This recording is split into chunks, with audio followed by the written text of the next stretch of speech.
I welcome all of you to this practical training webinar. That is second webinar we have organized. First was on the indirect tax, that is on GST registration, and this is organized on direct taxes, and we are taking the topic PAN number, and it is very important. And for this webinar, we have Bhunesh Kankani from Pune as a speaker, and Vice Chairman Sridhar Mopala to the Student Skill Enrichment Board. And we also have a special guest today, we can say the mentor to us, Direct Tax Committee Chairman Chandrasekhar Chitle, Central Council member from Pune. And before I request Chitle sir to speak, I am requesting Sridhar to please give his opening remark and invite Chitle sir for his speaking. Thank you, Chairman, sir. Good morning to one and all. Welcome, Chitle, sir, and the two speakers of the day, Bhunesh and Asmita. Dear students, as we know that the approach of the profession is tremendously undergoing a change. We are moving from paper to the soft approach or the online approach. So in view of enhancing the skills of the student, is that they can apply these skills during the articleship, the Board of Studies for Operations have taken up the task of a series of training sessions to all the students on every Sunday at 10:30 a.m. So in that process, the last week we have done on GST, and this week we are going on direct taxes, the PAN implications and all. So I would suggest every student that the more you upgrade and apply, this practical knowledge will play an important role post-qualification to you, and your application skills will get enhanced. See, these session speakers with their abundant knowledge will take you through all the aspects of it.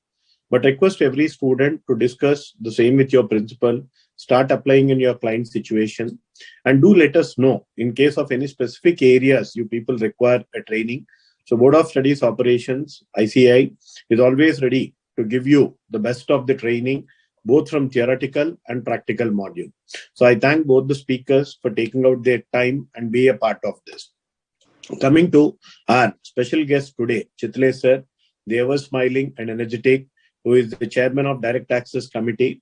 It's good that he is a part here, and his knowledge and experience and will really play a role to the students. So I request Chitle sir to kindly give, sir, please share your knowledge for the students. Thank you, sir. Well, thank you. Honorable Chairman, Board of Studies Skilling, as we say, CA Sushil Kumar Goyal, who is also an expert in indirect taxes. Honorable Vice Chairman Sridhar Mopala, whose heart lies with the students. The two speakers, Bhunesh and Asmita, and all of you student friends. It's indeed a pleasure to engage in this particular session. As Sridhar has rightly stated, that now we are moving from paper era to IT era, and most of the things are happening on information technology, on electronics. Gone are the days that you were standing in queue for the purpose of making application for permanent account number, depositing your income tax returns, or for that matter, even waiting maybe 2 hours before the cabin of income tax officer for your term for hearing. Now everything has gone online. So if anybody wants to practice or even engage in service, it's not sufficient that he only has a subject knowledge. Besides knowledge of subject, the knowledge of technology is also important. And therefore, I compliment the efforts of this Students Enrichment Board, that as far as theoretical knowledge is concerned, yes, the Board of Studies is doing that. We have study materials, examinations are being conducted. But the USP of ICI or the CA course is that along with the theoretical background, we also furnish the students with practical background. Now it is possible that in all firms, you may not have all type of work. So wherever supplement is required, supposing some students are working only in audit arena, so maybe they may not know other aspects of practice, like maybe GST, maybe direct taxes, or those who are engaged in direct taxes, maybe they will not know practical application of standards of auditing. And this particular board is really having sessions on 10:30 a.m. on each Sunday. And I'm sure that they will be covering topics of practical importance. So whether a student is from Assam or Kanyakumari or from any metro, whatever is in the latest in the field, it will be on his desktop, on his mobile, and he will be able to access to all this information. And that will really make him, after qualifying as a chartered accountant, walk in the profession with much more confidence and much more engagement. So this process should continue.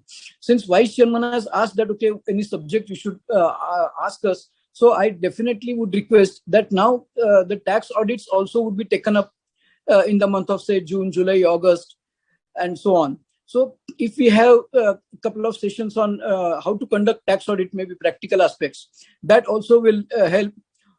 Tax audits reports are also required to be filled in online. And this time there were substantial issues as far as updating UDIN is concerned. So those aspects also can be considered in subsequent sessions. And also furnishing of return of income, maybe to start with for salaries, for business. Those sessions also we can think of. Direct Taxes Committee has prepared a guide for the purpose of practical aspects of computation, etc. So those guide also we will share with you. And we expect that maybe students' programs are organized for the purpose of computation. Because as we believe that efficiency of office of a chartered accountant much depends on the functioning of articles and other assistants.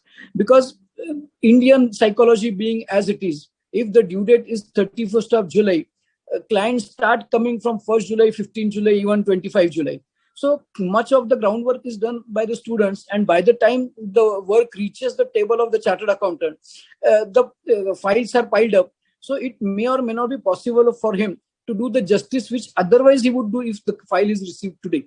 So in this case, the role of an article clerk assumes significant importance. So if his skill sets are sharpened in this behalf, the right questions he should ask to the clients if he knows, then I think the matter which is coming to the table of a chartered accountant, which will be much more appropriate, much more precise, and that would in turn enhance the efficiency of a chartered accountant. Simultaneously, when he learns all these things, I think for the purpose of direct tax paper also for appearing, their knowledge, that also will get updated, and it will reinforce the abilities of students to appear for examination as far as direct taxation is concerned. Because as we know, now we have given a go by to theoretical questions, and more questions are on a practical aspect. Therefore, if he is trained on this practical aspect, he will find ease in taking up those questions. So maybe objects of both the chartered accountant as well as the students are unifocal, and this particular course, training them on computation of income, on tax audit, I think would meet with substantial success. I'm sure that both chairman and vice chairman of this skilling board are proactive. They are always taking opportunity to serve the students and the stakeholders. So they will definitely consider this particular suggestion positively. Coming to permanent account number, which is the subject for the day, it is the gateway for the purpose of any taxpayer, any assessee to enter the arena of income tax. And therefore, as an opening session, you have rightly selected this particular area. In this, we will have a theoretical background, the law background, that what is permanent account number, why it is required to be applied, what are its functions, and ultimately, if you don't comply with those provisions, okay, what are the follies? Maybe there are certain transactions which also require mandatorily furnishing of those permanent account numbers. So those aspects are important in theory for examination and for practical purposes. Those will be dealt with. And actually, for the purpose of applying permanent account number, you have to make use of computer media. So how to really apply for this permanent account number on computer media, we will be informed. And we have very seasoned and very learned speakers who are young yet matured as far as the law is concerned, Bhunesh and Asmita. And I'm sure they will do justice to the topic which is allotted to them. And I'm sure that if you have any queries in between, maybe you can put them on chat box, and the speakers would be ably addressing the queries at the end. With this, I commend this particular webinar to the students, and I compliment the efforts of Student Skill Enriching Board. Thank you and best wishes. Dhanyawad. Thank you, Chitle sir, for nice words and motivating words for all of us. Definitely, this is mentioned by both the persons that knowledge when done practically, it is considered as a skill. And the skill enrichment board is doing justice in developing the skills into the students. So I think we can go directly to the Bhunesh Kankaniji, who is the person going to take us through the technical provisions in the PAN, and then Smita will take us to the practical aspects, how to apply PAN, how to amend PAN, and all things related to this. And 30 minutes is kept for the question answer at the end. And friends, you can type the questions on the ICI live online, not on the WhatsApp or YouTube. YouTube, if you're typing, we are not getting these questions. Basically, you have to log in for the ICI Recording live. stopped. I don't know why recording has been stopped. It will be this. Please start the recording. We require recording regularly. Recording in progress. Going on, sir. And for the information of the student, please log in every Sunday at 10:30. We will be with some new topic, and you will definitely learn so many things, and this will in turn enrich your skill. Promise from the Student Skill Enrichment Board. And one thing, that this recorded lecture will be available for viewing at the YouTube channel. So you can view there. We are also doing it on Digital Learning Hub. It is not aligned so far, and very soon it will be aligned on the Digital Learning Hub also. So over to Bhavnesh Kankan. Sridhar, you want to speak? Sridhar, your mic is Mute. Sir, tell the students to have a word among their friends regarding every Sunday the live session, sir. Let them pass on the message. Yeah. And secondly, I also would like to mention that maybe you can have it on YouTube. You can see the recorded messages. But if you attend live, you will be also able to get satisfied your quest, because here faculty are available proactively. You can ask queries, and those queries will be answered. In case of YouTube or recorded lectures, your queries will remain with you. They will not be answered. Of course, Student Skill Enrichment Board will make some other arrangement, but here instantaneously your queries will get addressed. Thank you. Sure. Yeah. Bhunesh, you can Sushil sir? Yeah. Namaste everyone.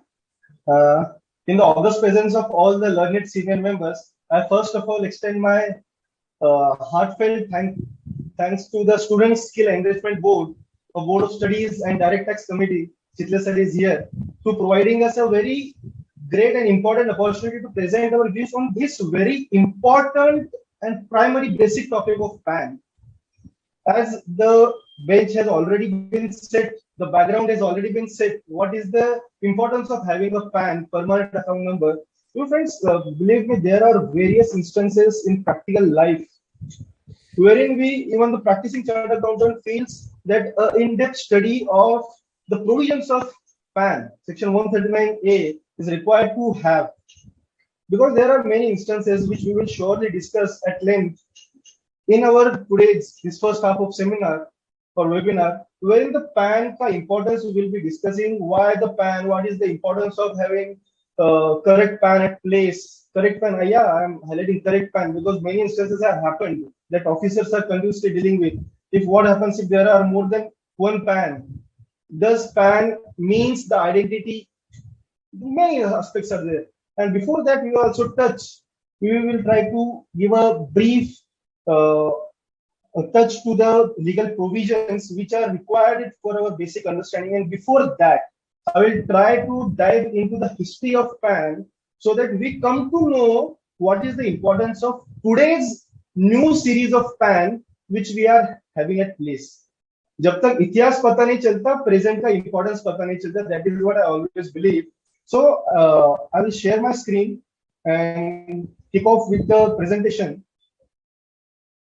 which I could make in the given time. Yeah. So is my screen visible to all, sir? Yes, sir, it is visible. Yeah. So taking it ahead. So friends, as I mentioned, it is very important to know the background, the history, where we have seen, where the department has seen a sea change in the uniqueness.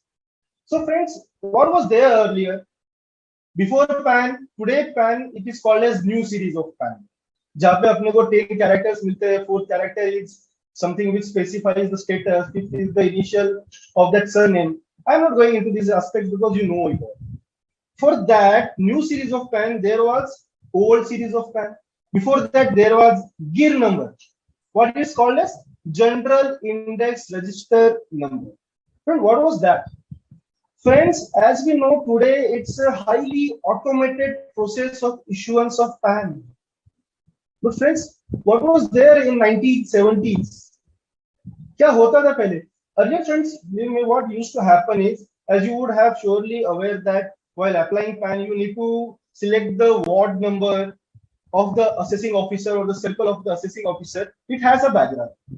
The background is that earlier, when there was GIR number, GIR number, what used to happen? That the assessing officer used to allot PAN his ward-wise. His ward-wise. For example, in Pune, there are 14 circles. For example, there are 14 circles. And in each circle, there are 7 assessing officers having 7 different wards. Each ward has assessings which are of different pin codes area. So वो assessing officer क्या करता था 1970s में? He used to allot a GIR number which was unique only for his ward. Are you getting it? He used to allot PAN which was unique only for his ward. Means अगर आप दूसरे ward में जाते हो, there was a probability that same GIR number could be of another assessee. Duplication हो रहा है ना? मतलब आप पुणे में रह रहे हो, for example, but your pin code is different, but GIR number is same. So friends, you could 100% imagine what mess, what confusion would have happened that time, that two persons, more than two persons, are having same GIR number.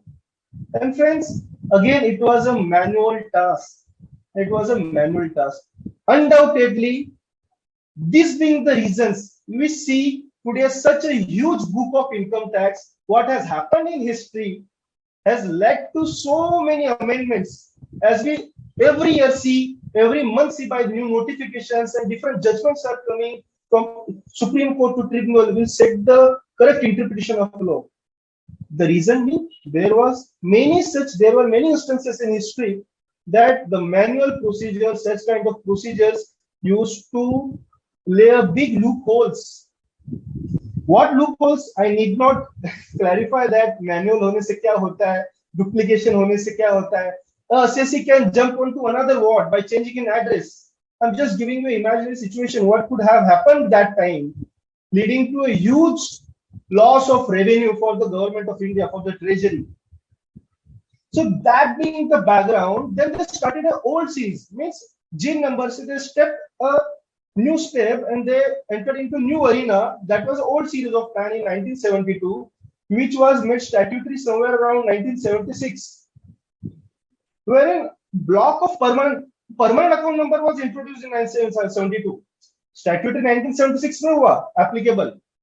Permanent account number आ गया. But again, there was a big fallacy in that allotment procedure, because what used to happen there is the commissioner charge, unlike the assessing officer ward, now the responsibility of allotment is going to commissioner, to a bit 3-4 level up, and commissioner used to allot the permanent account number, and again it was a manual number.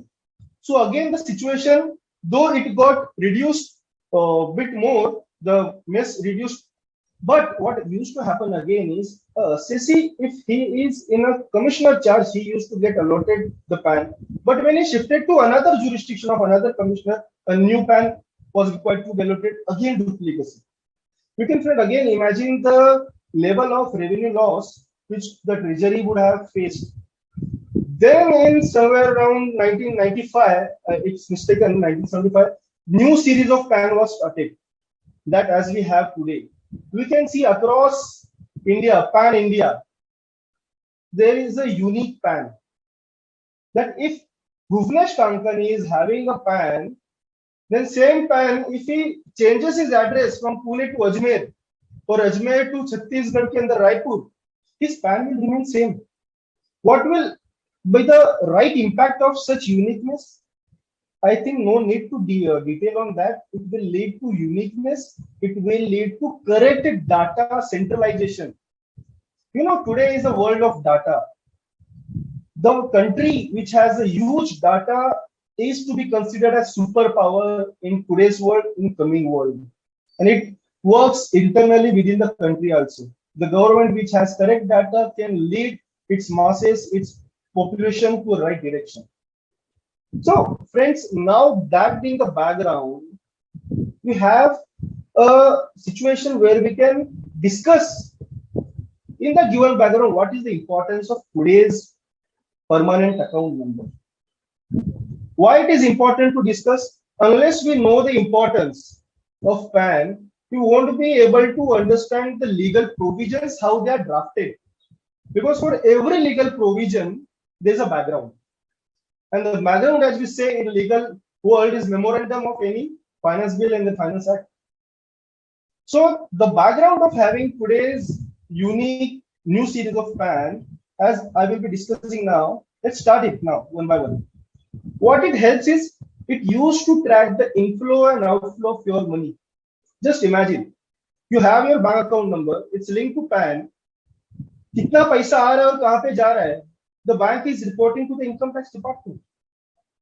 Isn't it leading to the income tax department to have data to track you कि आपका पैसा आया कहाँ से गया कहाँ से? We have so many cases. आप जहाँ पे भी आपका internship कर रहे हो, you would be surely have seen some discussion in your principal's cabin, or if you are lucky to have the documents at hand, wherein you would have seen that notices have been come from the income tax department asking the source of money. And nowadays, they are also asking the reason for withdrawal. Again, I'm highlighting, this is the magic because of linking of PAN. Then again, the importance of having unique PAN. Again, whenever you pay income tax, मैं बहुत simple और routine बातें बता रहा हूँ, but again I'm highlighting, if we don't know this importance of PAN, friends, let's keep it simple. Why it is important, we can understand only if we say that if PAN is removed from the life of income tax, what may happen? समझो PAN है ही नहीं, how you will make payment of income tax? For example, Bhuvnesh Kankani. If there is no PAN, what I will write? Name Bhuvnesh Kankani. And in next quarter of paying advance tax, I write Kankani Bhuvnesh. In third quarter, if I mistake in writing my correct name, then the channel may go somewhere else. How they will track, how they will tag my payments to my individual person's identity? Again, as I mentioned, if we want to know the importance of PAN, just remove the existence of PAN from the income tax. We'll get to know everything. The income tax department is sending the communications, the notices on your registered email addresses nowadays. As we have seen, there's a sea change in the assessment procedures. They have defined registered email ID kya hai. The importance of PAN over there is courts have on various occasions have held that if the notice do not contain correct PAN, it may lead to invalid notices, my friends. So it is important when you, in your practical internship, articleship, if you are handling any cases, always check the PAN number जिसपे notice निकाला. Generally, these mistakes are not happening nowadays in this era of digitalization, but there were instances which used to happen earlier. HUF का notice निकाला था, but PAN individual का आ गया. समझ रहे हो केस में क्या impact हो जाएगा? So importance of having PAN. Again, as I mentioned, to prevent the tax evasion by individual and entities, it's all because PAN is linked across with your transaction. गाड़ी purchase करते हो PAN देना पड़ता है, land purchase करते हो land PAN देना पड़ता है. We will also discuss what are the occasions, transactions where furnishing of PAN is important. You know, so friends, again, the other aspects of not having PAN. अगर मेरे पास PAN नहीं तो मैं क्या हो जाएगा? अगर आपका कोई TDS कर रहा है, How will that person deposit tax? Yeah, person deposited tax समझो हो गया. But how will he tag that the TDS which has been withheld for Bhuvanesh belongs to Bhuvanesh? जब वो return file करेगा, he will not have any PAN. So that is the importance of having a unique number. I'm again stressing on the word unique number. If there is no uniqueness, the tax deducted may be tagged to some another Bhuvanesh Kankani. There may be instances there are many Bhuvanesh Kankani. तो पता नहीं किसके credit में वो चले जाए, and I would be fighting with the department. I want my refund. They will say, भाई ये देखो ये स्टेटमेंट आपका उसके अंदर तो आपका TDS है ही नहीं. 26 years जनरेट कहाँ से करेंगे? Because कुछ टैग होने का रिलेशन ही नहीं, because there is no unique number. So basically I would say it is a correlation.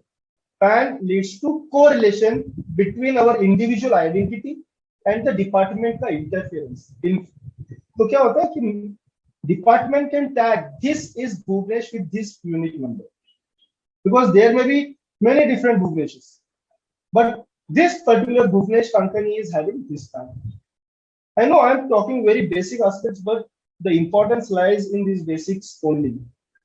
Many big cases have been solved on basics, my friends. Many big cases. So again, we need to be very strong on our basics. If I take the current scenario, friends, believe me, even you would have witnessed this different or huge inflow of notices under Section 148A of Income Tax Act. Recently, we have really been discussing the Supreme Court judgment wherein the new reassessment procedures have been laid down, and the new procedure is purely and 100% information driven. It's information driven. जहाँ पे आपका PAN report हुआ है, वो information income tax department has curled out and throwing on the income tax officer, and they are asking to check that those information which income tax upper authorities have received from the data analytics, is it matching with the income tax return filed with that person? Again, the importance of tagging of PAN, reporting of PAN. If that a person is reporting PAN somewhere, that is again moving into the central repository of data to income tax department, which is being used by them to check your income tax return, to check your other available information, and to cross check कि जो information आपने provide की है आपके ITR में, आपके बाकी और कई रिपोर्टिंग होती है वहां पे, क्या वो सही है? And they're trying to put a check on evasiveness of the assessees कि भाई कोई evasion कर रहा है क्या यहाँ पे?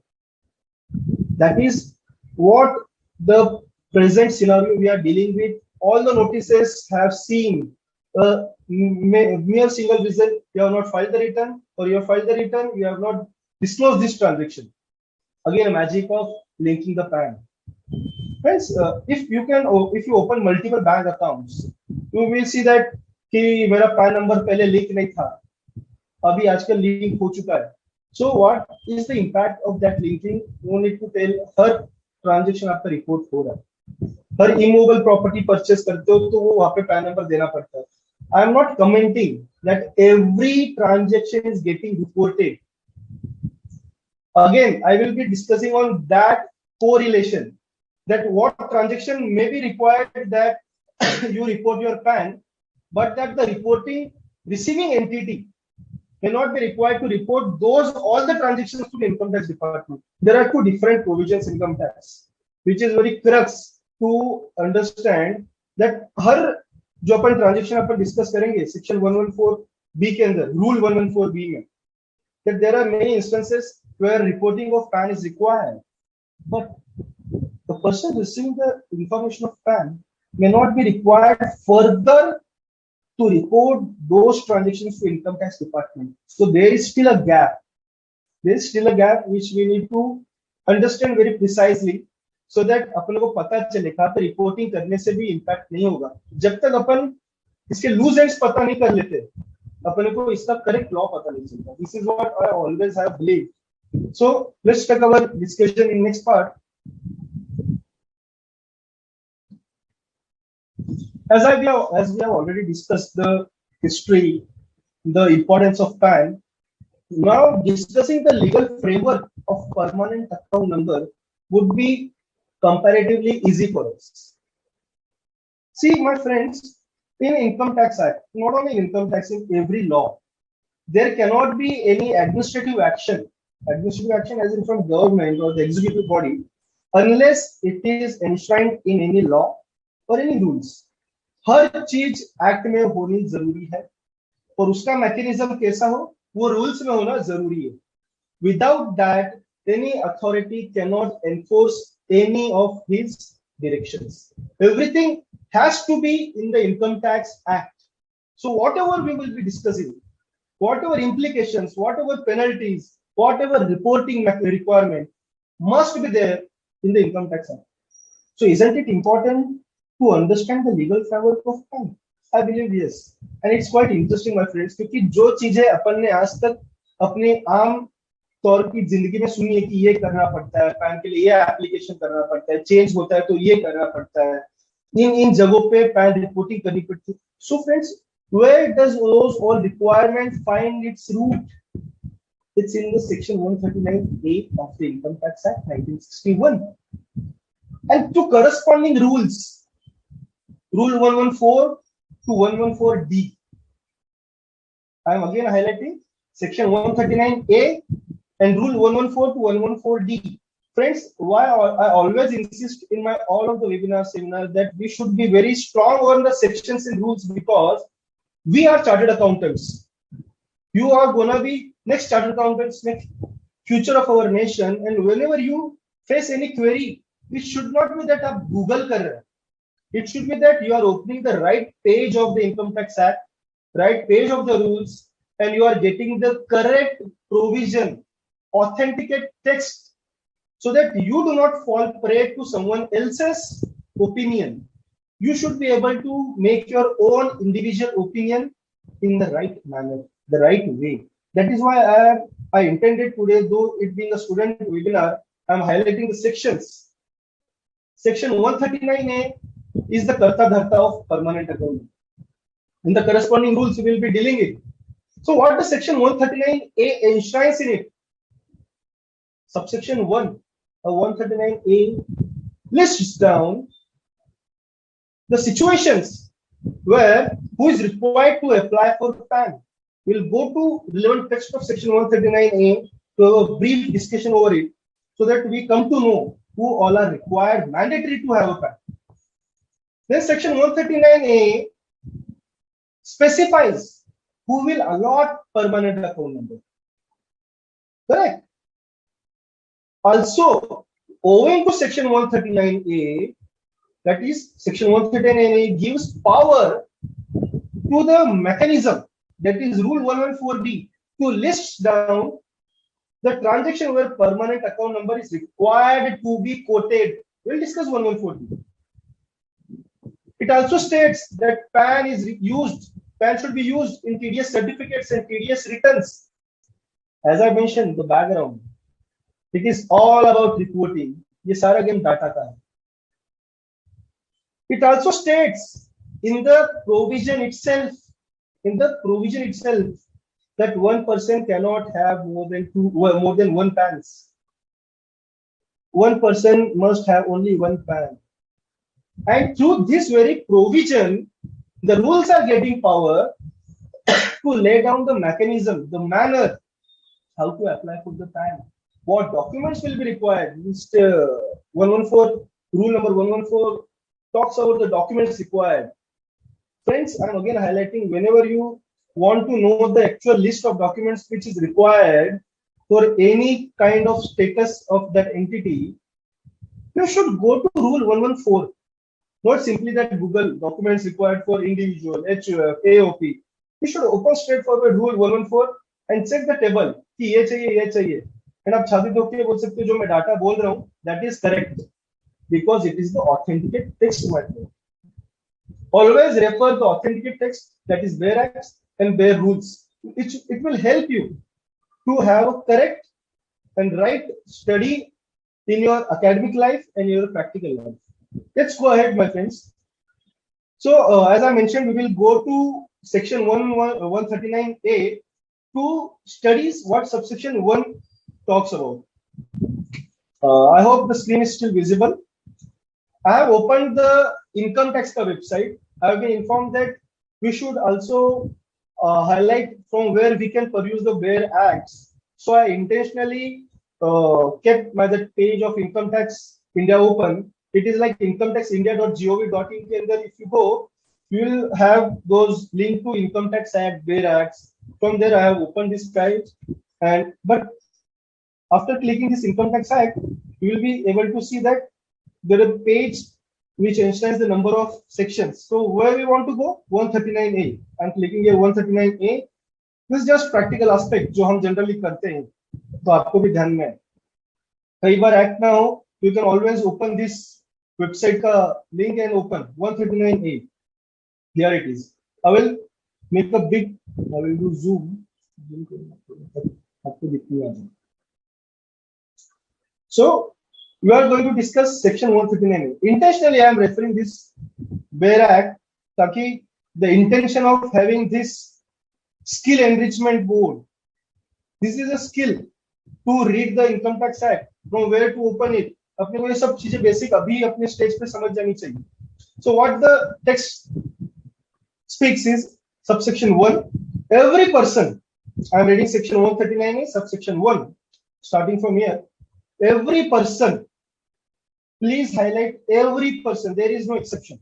Every person, clause 1, if his total income or the total income of any other person, कितनी बार representative assessment होता है ना, in respect of which he is assessable under this act during any previous year, exceeds the maximum amount which is not chargeable to income tax. मतलब basic exemption limit. अगर उस व्यक्ति की total income basic exemption limit के ऊपर जा रही है, then that person is required to have a PAN. Correct? ये अपने को एक बेसिक चीज फर्स्ट पता चल गई. सेकंड क्या है? Every person, clause 2, carrying on any business or profession whose total sales, turnover, gross receipts. आप अगर total sales, turnover, gross receipt ये phrase आपको section 44A में भी दिखने मिल जाएगा. और is likely, what it says, or is likely, साल की शुरुआत में अगर आपको लगता है कि मेरा total sales turnover gross receipt 5 lakh के ऊपर जाने वाला है, then you are required to have a PAN. So friends, there is a difference in clause 1, clause 2. Clause 1 says आपका टोटल इनकम 2.5 लाख के ऊपर बेसिक एग्जेम्पशन लिमिट जो उसके ऊपर जाता है, you are required to have a PAN. Clause 2 speaks but different. May not be a situation that your sale is going above 5 lakh, but the profit is below 2.5 lakh. But even then you are required to have PAN because it is the condition of 139A subsection 1 clause 2. Keep in mind कि आपका total income भले 2.5 के नीचे है, but आपका cell turnover gross receipt 5 के ऊपर है, तो भी you are required to have a permanent account number by fees. Third clause, who is required to furnish a return under section 4A, subsection 4A of section 13. What is subsection 4A? We open once again the section, you will see 4A is subsection dealing with the returns, requirement of return that trust the institutions are required to file. Many a times it have happened to in our practical life also, wherein we have witnessed that the trust come and say, भाई हमको return file करने की क्या जरूरत है? So to make it very clear, these provisions are there that even those trusts are required to have a PAN. Undoubtedly PAN नहीं रहेगा तो 12AA 80J apply नहीं कर सकते, but as a matter of provision they have also enshrined this particular requirement in 139A. Going ahead, being an employer who is required to furnish return of fringe benefit under 115WD, अभी ठीक है fringe benefit के return जरूरत नहीं पड़ते, but पहले लगते थे, तो employer को भी PAN number लेने की जरूरत थी. Clause 5, being a resident other than an individual which enters into financial transaction of an amount aggregating to 2,50,000 rupees or more in a financial year. जो भी व्यक्ति कोई फाइनेंशियल ट्रांजैक्शन 2.5 लाख के ऊपर एंटर कर रहा है, उसको भी पैन लेने की जरूरत थी है. Clause 6, who is the MD, director, partner, trustee, author, founder, karta, CEO, principal officer, office bearer of person referred to in clause 5, or any person competent to act on behalf of the person referred to in clause 5. What is clause 5? Every person being resident. Every person being resident के अंदर आपका firm भी आ गया, company भी आ गई, क्योंकि other than individual बोला है ना, अदर देन इंडिविजुअल बोला है, तो उन्हीं के MD, partner, director, trustees, author, founder, karta, CEO जो भी लिखा है, उन लोगों को भी पैन निकालने की जरूरत है मेरे दोस्तों. Are you getting it? And the last requirement, clause 7. Every person who intends into such transaction as may be prescribed by the board in the interest of revenue, and who has not been allotted a permanent account number shall within such time as is prescribed apply to the assessing officer for the allotment of permanent account number. Going back to our screen, friends, what we saw just now is the provision of section 139A, which lists down the persons, category of persons who are required to have PAN. जहाँ पे अपन ने देखा 2.5 लाख की basic exemption limit income होनी चाहिए, business का turnover, gross receipts, sales 5 lakh के ऊपर हुआ तो ट्रस्ट जिनको 139(4)A में रिटर्न फाइल करना पड़ता है उनके कर, फिर persons other than residents, correct, their MD, CEO, principal officers, karta, author of the trust, they are also required to have PAN. All the criteria, then the board thinks of the persons who are required to have PAN, even those persons. So 139A1 is a list wherein the persons who are required to have PAN is being mentioned. Now coming into the corresponding rules, unless we study the corresponding rules, we won't be able to understand the correct structure, ढांचा, framework of the permanent account number. 139A में बहुत सारी चीजें हैं, लेकिन जो crux है subsection 1 जो है वो था, और उसके बाद में जो रूल 114 है, we are not discussing 114 because that's a list wherein you could see if there is an individual, उसके आइडेंटिटी के लिए क्या डॉक्यूमेंट्स देने, उसका एड्रेस प्रूफ के लिए क्या डॉक्यूमेंट्स देने, राइट, उसका डेट ऑफ बर्थ के लिए क्या डॉक्यूमेंट्स देने, you would be able to see in rule 114 of the Income Tax Act, Income Tax Rules 1962. Another important rule, 114B. Just I am discussing the legal framework, then we will be going to the corresponding rules to discuss what is there in that rule. 114B lists down the documents in which PAN is required to be quoted. कोई transaction है, जैसे आपने 50,000 के ऊपर cash जमा किया bank में, आपको पैन नंबर देना पड़ता है. 10 लाख के ऊपर आपने कोई इमूवेबल प्रॉपर्टी ली, आपको पैन देना पड़ता है.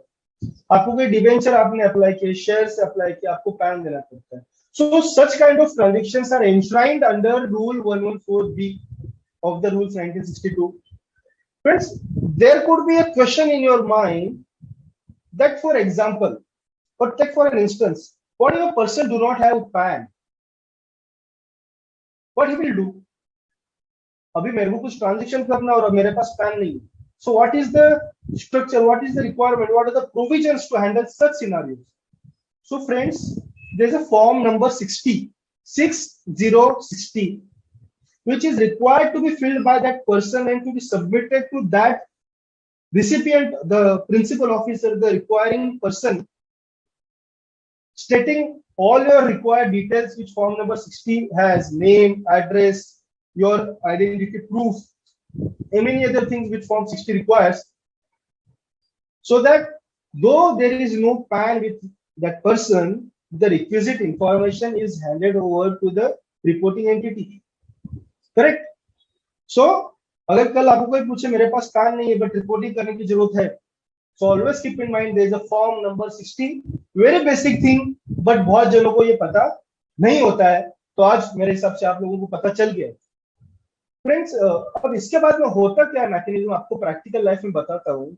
Whenever the person, for example, I am a bank and I am the principal officer of the bank, and you are coming and saying that, sir, I want to deposit 60,000 rupees cash into account of XYZ person, and you are not having a PAN number. You are smart, you have already heard this webinar. You will say, sir, no worries, I don't have PAN, but I will submit the form number 60. I took the form number 60. What is my responsibility now?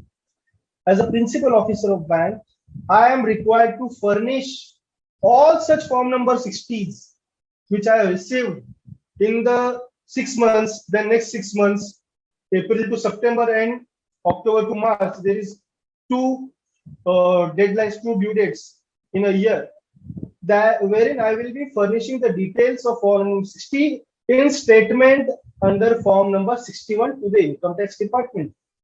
मेरे को वो सब detail form number 61 में भर के department को देना है. तो दोस्तों यहाँ पे ना एक बहुत इंपॉर्टेंट चीज अपने को ध्यान में रखनी है जब अपन आगे जाके चर्चा करेंगे. What all are the transactions where reporting of PAN is mandatory, and at the same time, see, income tax has always tried to put a maker and checker concept. आपने पैन दे दिया, ये गलत है ये सही है, ये रिस्पॉन्सिबिलिटी जो रिसिपिएंट है उसके ऊपर डाल दी with regard to PAN. But एक उन्होंने मिस्टेक किया हुआ है अभी तक कि जो फॉर्म नंबर 60 है उसका चेकिंग का जिम्मेदारी जो रिसिपिएंट है उसके ऊपर नहीं. And it is practical. If I am a bank, if you are giving the details, to what extent I will go and check your credibilities और your the credibility of the data you are giving. So there was an instance before Honorable ITAT Ahmedabad bench in case of Financial Cooperative Bank Limited versus ITA. But the information mentioned in those Form 60 was not correct. So department held that the principal officer of that respective OCC was held liable. He was penalized कि आपने सही information check करके नहीं ली. So it was argued in the before bench that yes, there are many requirements under 139A, 114, 114B, 114C of the rules, जहाँ पे the recipient is required to verify the permanent account number only, whereas the authentication of the information received under rules on the Form 60 is not mentioned. So Honorable Bench held that in exceptional case of Form 60, the recipient cannot be held responsible to collect the correct information. It is only required, as I mentioned, he is a channel. Form 60 आया, उसकी information उसने Form 61 में दे दी. He is only required to pass over the information which he received under Form 60 and hand it over to Form to department under Form 61. ये बात आपको पता होनी चाहिए. ये बहुत बेसिक चीज है और एक बार अपन चर्चा कर लेते, बाद में जनरली बहुत कम आपके स्टडी में आती है, बट घर पे ये रिक्वायरमेंट आती है. तो you should be aware this being the very basic primary aspect of our study of income tax act कि कुछ प्रोसीजर्स के अंदर क्या अल्टरनेटिव है जहां पे पैन नंबर नहीं है. टॉकिंग अबाउट रूल 114C, जैसे मैंने आपको भी बताया कि 114B के अंदर ट्रांजेक्शंस हैं. मैं जानबूझ के आपको रूल्स हाईलाइट कर रहा हूं ताकि आपको ध्यान में रहे. Rule 114 talks about the documents to be submitted along with PAN application. 114B lists down the instances that transaction where PAN is to be quoted. 114C lists the person who is responsible to receive that document. Who is responsible to receive the information, the PAN, in given transaction. That is, 114C lists the person in relation to the transaction as listed in the Rule 114B. समझो मैं bank हूं तो the principal officer of the bank manager is the person who is responsible to receive that information, and at the same time that very person is required to furnish the information to income tax department. So 114C list करता है कौन व्यक्ति जिम्मेदार रहेगा information लेने के लिए. Correct. And Rule 114D, I am just discussing the legal framework, the skeleton of the permanent account number का authority in the Income Tax Act and rules. बस एक बार skeleton discuss कर लिया, so we will be diving deep into those. Rule 114D talks about the timeline to furnish Form 61. Form 61 क्या मैंने आपको बताया. Form 60 जिसके पास आता है, जो पैन नहीं रहता जिसके पास, he has to file Form 60. Form 60 जिस व्यक्ति के पास आता है is required to file Form number 61 and the timelines are given under Rule 114D. So now talking about Rule 114B, I will take you again to the income tax का website जहाँ पे we will discuss rules. See what I have done. Tax rules right में रहते हैं, वहां पे मैंने rule select किया, इनकम टैक्स रूल्स पे मैंने क्लिक किया है. आपको पता हो कैसे ये सब निकाला जाता है. Then I am typing 114B, the rule which I want to discuss with you all. Here comes rule 114B. So what you can see before your screen is a table. Serial number, nature of transaction, value of transactions. तो हर transaction में there is a threshold limit. हर transaction मतलब जो list में दिए हुए है उसके हिसाब से. कोई ट्रांजैक्शन है वहां पे कोई थ्रेशोल्ड नहीं है, कोई ट्रांजैक्शन है जहां पे थ्रेशोल्ड है. उस थ्रेशोल्ड के ऊपर अगर आपने ट्रांजेक्शन किया तो आपको आपका पैन नंबर फर्निश करने की जिम्मेदारी है। So what are all those transactions, will discuss one by one at speed so that अपन हर ट्रांजेक्शन डिस्कस कर पाए। टाइम लिमिट है और ट्रांजेक्शन बहुत सारे। सेल और परचेज ऑफ मोटर व्हीकल, ठीक है, यहाँ पे आपको irrespective of transactions you have to quote your permanent account number. Opening of an account other than time deposit and basic savings bank account open करते हुए भी पैन देना है। दोस्तों एक चीज आपने यहाँ पे ध्यान रखना चाहिए, एक्सेप्शन दिया basic saving bank deposit account, it is called as BSBDA। अगर आप नॉर्मली गूगल भी करते हैं ना basic saving bank deposit account, तो आपको पता चल जाएगा इसमें और रेगुलर सेविंग अकाउंट में फर्क क्या है, क्योंकि जब तक इसका डिफरेंस नहीं समझेगा आपको कंफ्यूजन रहेगा, यार सेविंग अकाउंट में तो पैन नंबर दिया हुआ है मैंने, ये basic saving bank deposit account क्या है। Friends, it is a bank account very minimum balance रखने की जरूरत नहीं, मैक्सिमम बैलेंस की लिमिट है। अगर आप HDFC में जाते हैं तो वहां पे 50,000 के इज द लिमिट, उसके ऊपर आप इस काइंड ऑफ अकाउंट में पैसा नहीं रख सकते। अगर if you cross that limit the bank will convert your basic saving bank deposit account to regular saving bank account. So it is kind of bank account wherein government of India, the RBI, has laid down the guidelines which is for the benefits of the masses, कि जहाँ पे जरूरी नहीं कि हर एक को 10,000 रुपए balance maintain करना पॉसिबल हो। So that is that kind of bank account wherein PAN number is not required to be quoted.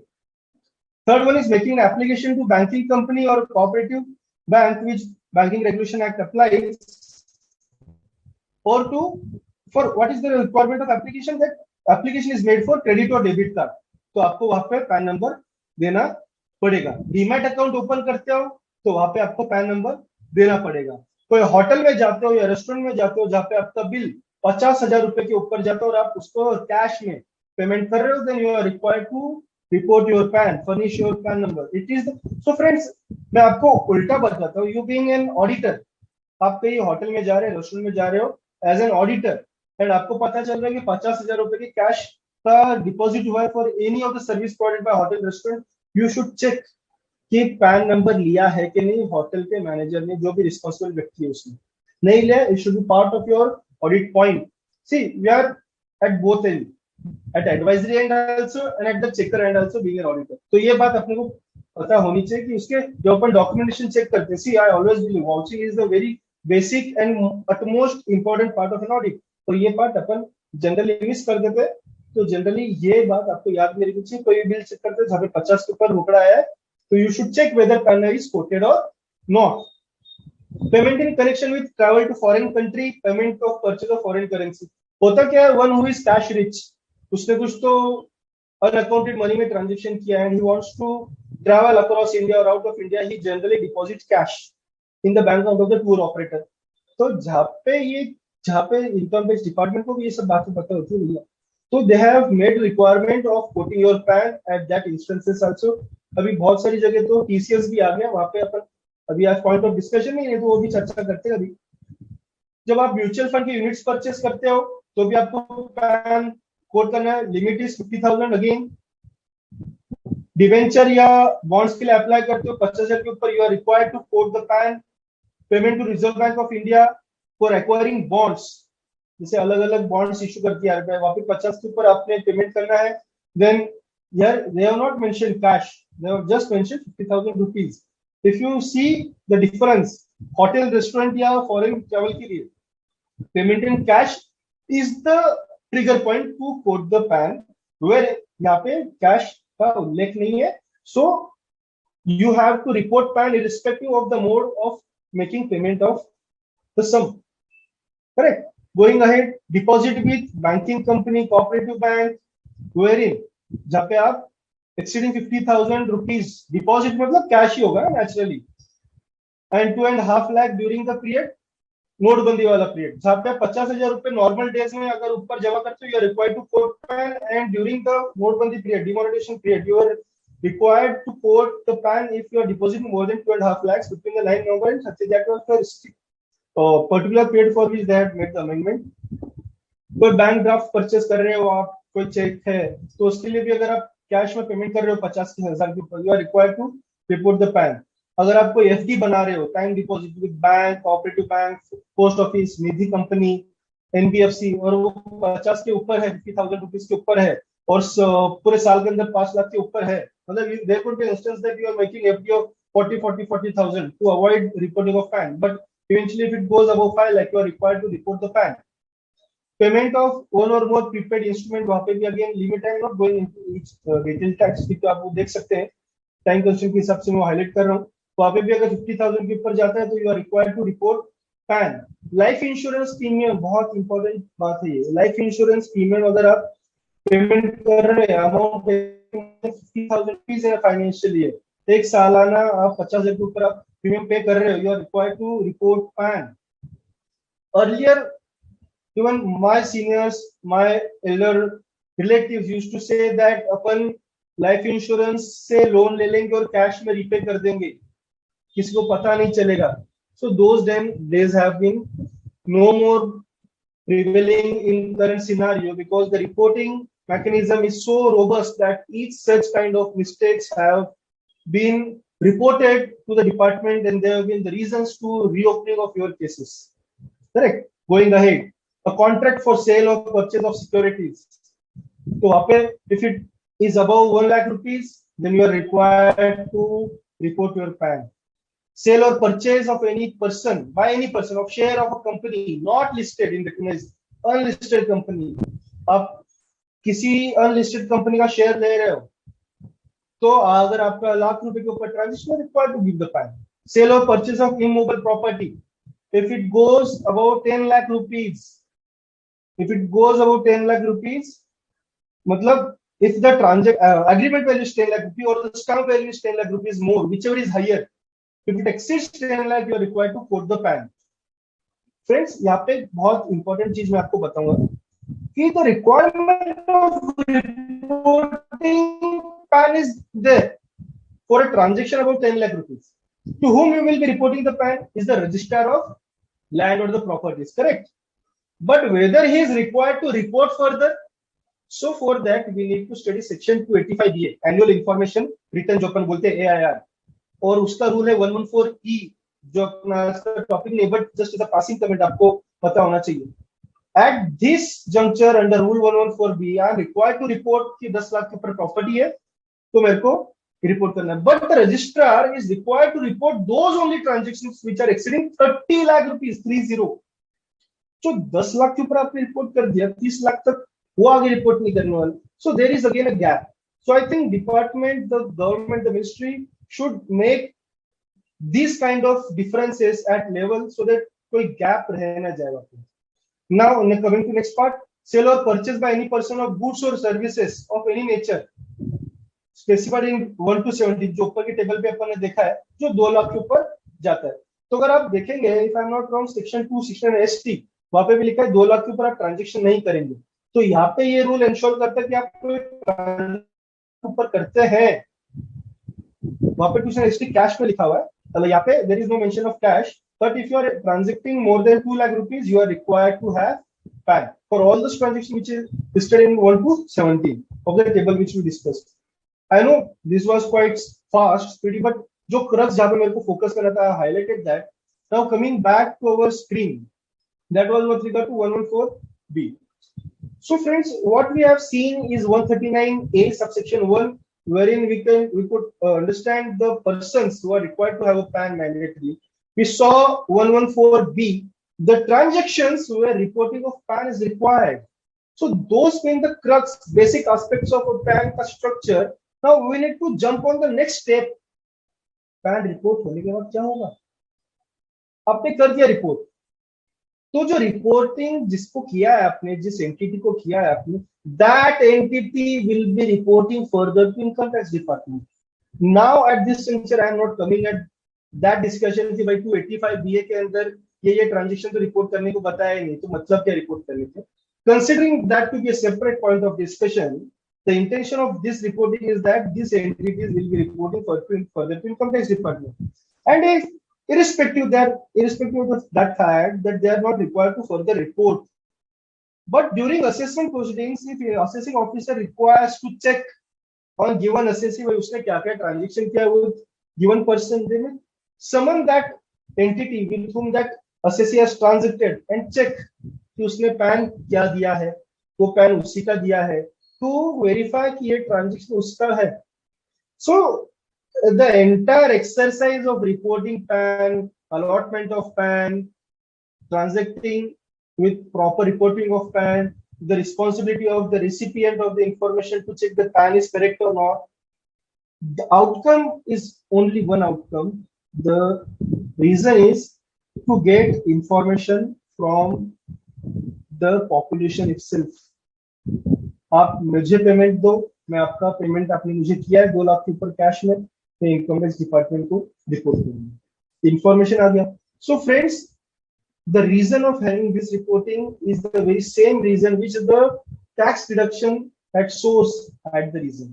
वहां पे और एक रीजन था, to collect the revenue, but और एक रीजन क्या था, to get the information, to get the information of the transactions. Similar चीज यहाँ पे भी है. That is the importance of PAN. So income tax department will cross check that transaction with the information which is already available with them. आपने return भरा, यहाँ पे reporting हुई, आपने रिटर्न के अंदर कुछ ट्रांजेक्शन का बताया ही नहीं, है ना. आपने लैंड परचेस किया बहुत बड़ा, बट आपका सोर्स आपके रिटर्न्स पे से प्रूव हो नहीं रहा, एंड उनके पास information that you have purchased a land of 50 lakh rupees. So they will cross check and they will issue a notice to you, prove, give the reason why this amount should not be added, or give the reason what is the source. So there could be different kind of notices, but the intention is one and same, to check whether there is any evasion or not. So there could not be only evasion, there could be deference of the taxes. So tax churana is not the hatkanda adopted by many, they may also defer the tax. So tax defer na ho, iske liye bhi ye PAN reporting hai.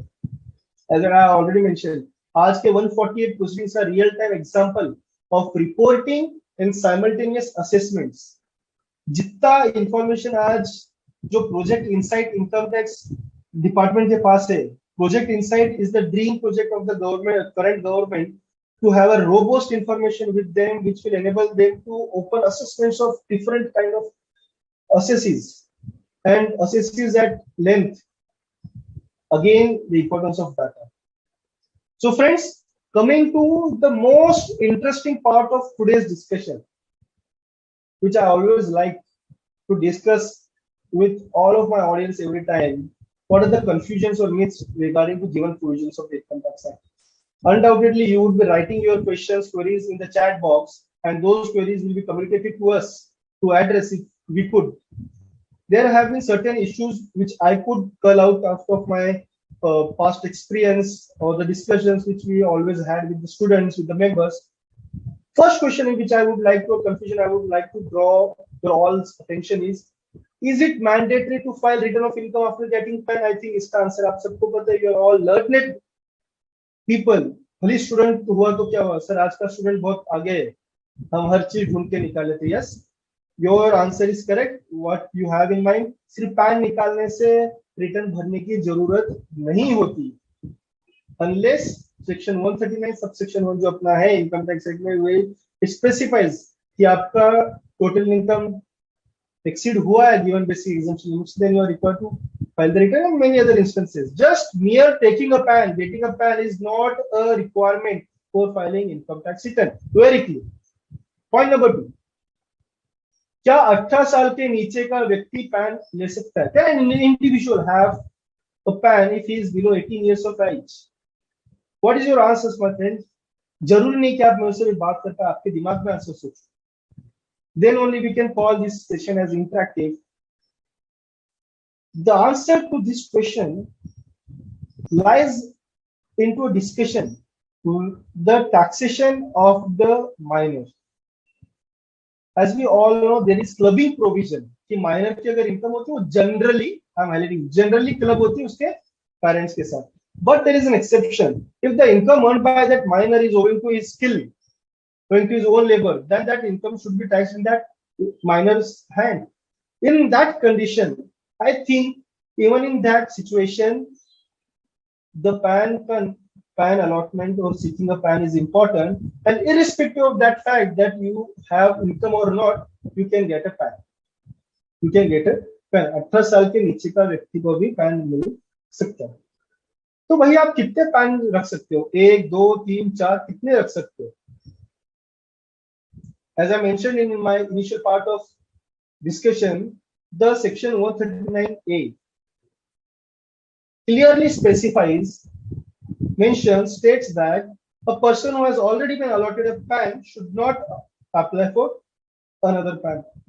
Friends, believe me, there have been instances in many cases wherein we have faced that a person is having more than one PAN, and the notice to that person which was communicated by the income tax department was on the notice, was on the PAN which was not generally used by that person, owing to which the person did not respond to that notice because he said कि ये PAN मेरा नहीं है.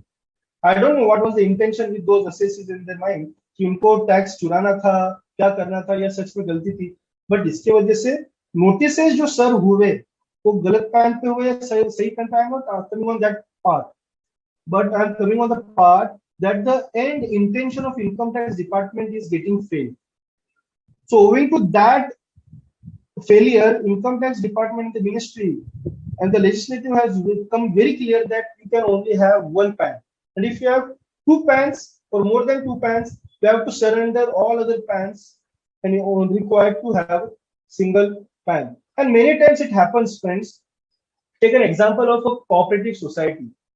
Generally, what happens in a political scenario, cooperative society, as we can see in a real life, generally are managed by politicians. When a cooperative society is taken over by another set of group of people, they tend to apply another PAN, and they forget to write the application to officer to surrender the old PAN. बहुत real life example आपको बता रहा हूं ताकि आप एक scenario imagine कर सके. तो in recent season of scrutiny which ended in March, we had a case जहां पे पुराने सोसाइटी के पैन को पूरा स्क्रूटनी हो गया खत्म, and the assessee was not aware the set of people who taken over the old society, but they did a mistake of applying a new PAN क्योंकि person was same, just under the body got changed, but they applied for a new PAN and mistakenly the department issued the new PAN. That was a mistake. क्यों हुआ, कैसे हुआ, we are not going on that part. The legal implication is that they did not surrender the old PAN, and that PAN was also holding the validness. So ऐसे बहुत सारे problem खड़े हो सकते हैं आपके ऊपर. So that being the reason, always suggest your clients that if such happens, such things happen, you need to surrender one of the. Friend, in a very, very latest and interesting judgment of Honorable Supreme Court in case of N. Tarika property investment, private limited, we are coming on next point.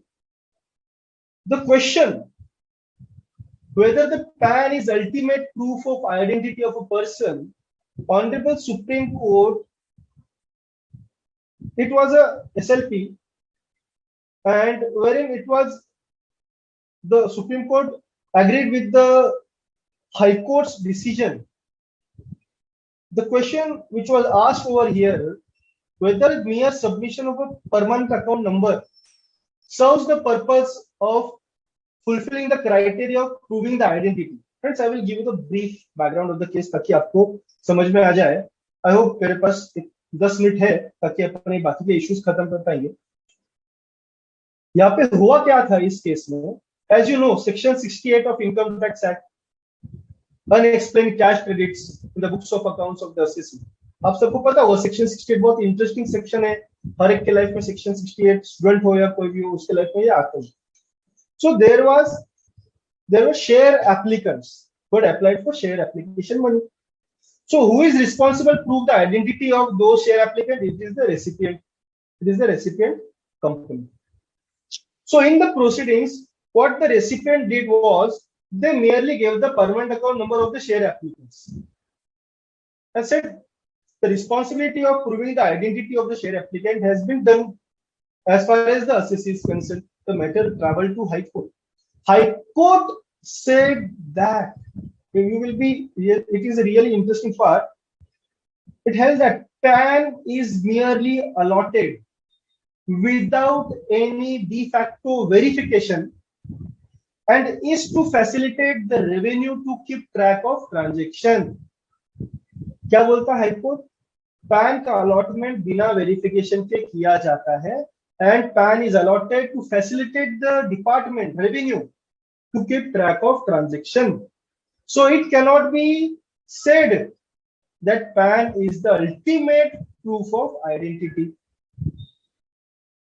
बात ध्यान में आ रही है कि pan को generally जो अपन आज तक समझते थे it is a proof of identity, but honourable high court and then supreme court said that it is not the ultimate proof of identity. Reason भी डिपार्टमेंट ने बिना वेरिफिकेशन के आपको पैन अलॉट किया है. I think that is the very same reason why there have been cases of more than one PAN. In the latest example which I gave you of that society, जहाँ पे कुछ set of people ने society take over किया and they applied for a new PAN. Had the department conducting the verification part, they would not have allotted it. But the fact being a fact, they have allotted it, and fact is always a fact.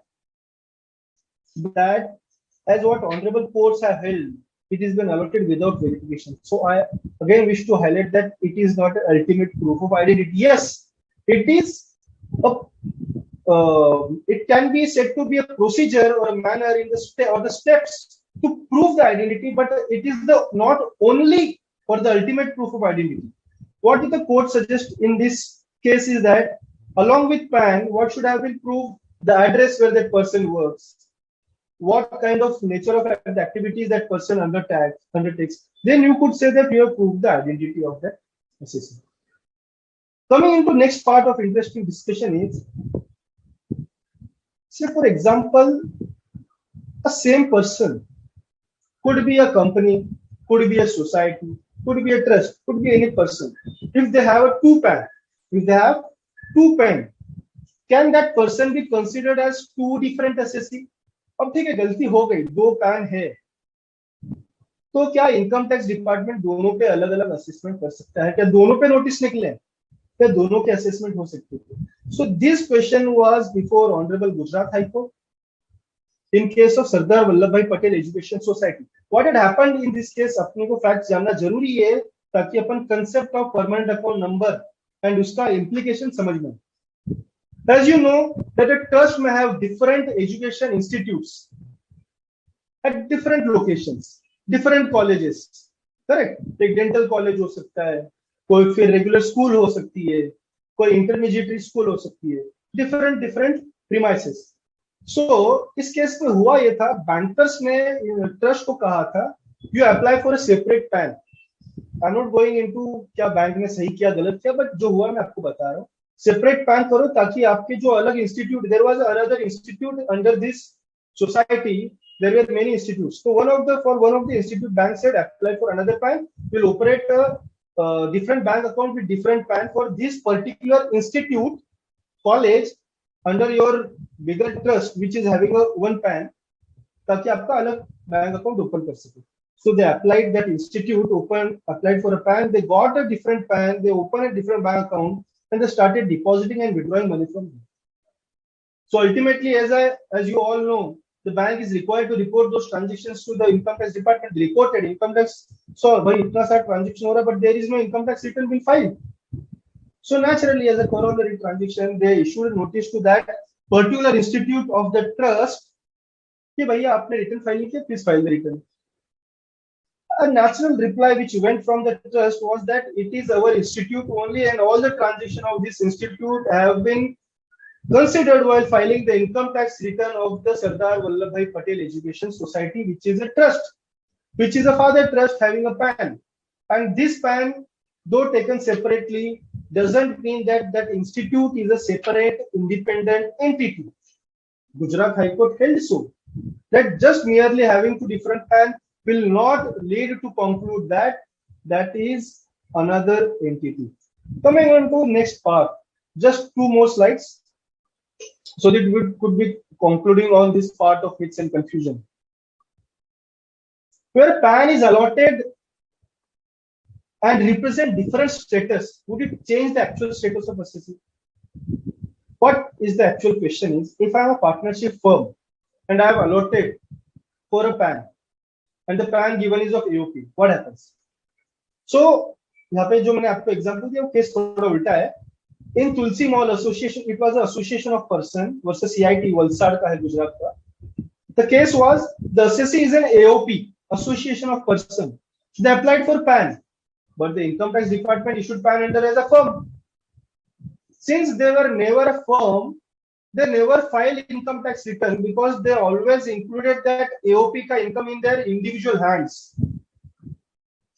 And income tax department said, भाई आपका pan number है, आप partnership firm है. 2011 में उनको notice निकाला, 2005 में उन्होंने पैन को अप्लाई किया था. In that particular case department issued notice in 2011.